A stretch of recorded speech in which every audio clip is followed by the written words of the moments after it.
Hey, good morning.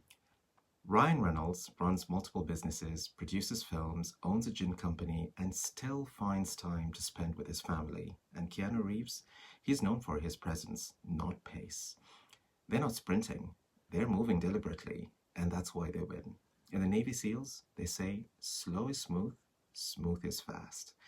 This week, after two high energy events, a coaching session, and some honest reflection, I realized how true that really is because the answer isn't always more intensity.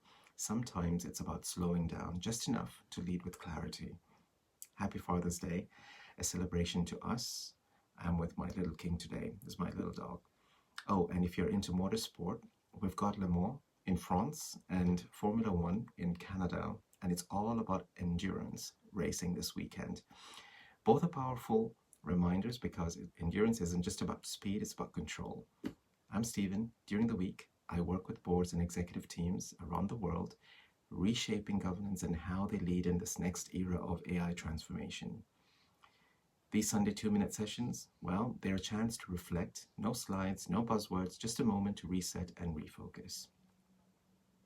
This week, I attended two events that sparked something real for me.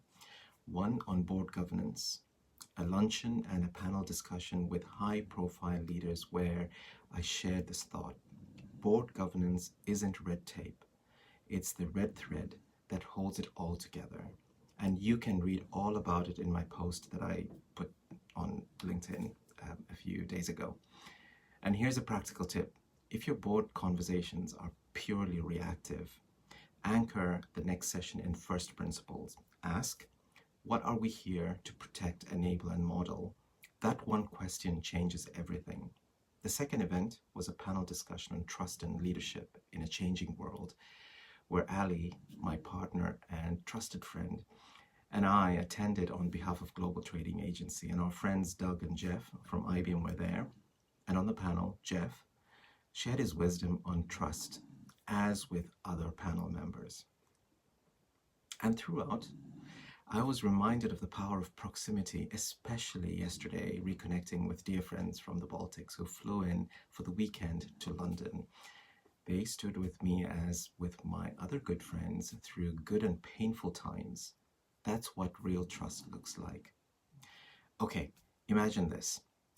What if Gen I's real impact isn't in what it automates, but in what it erodes? Quietly, it's teaching people to second guess their instincts, to ask the model instead of the mirror. And here's the irony.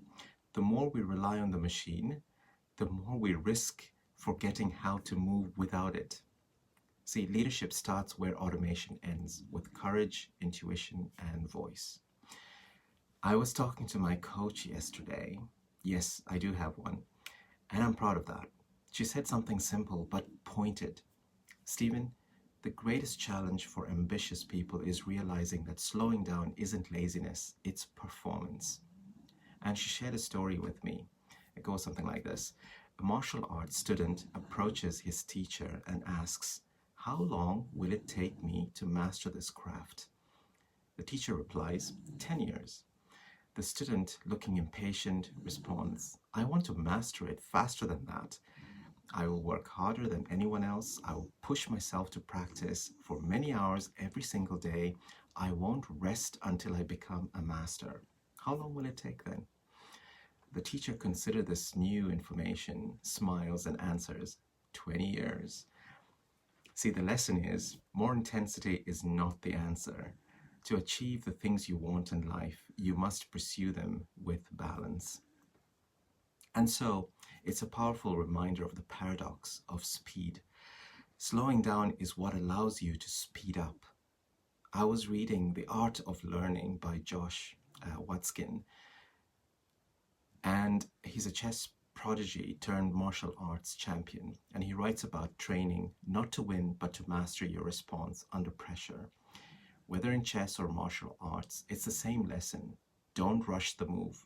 Train for stillness and precision follows. That's the kind of leadership I'm leaning into.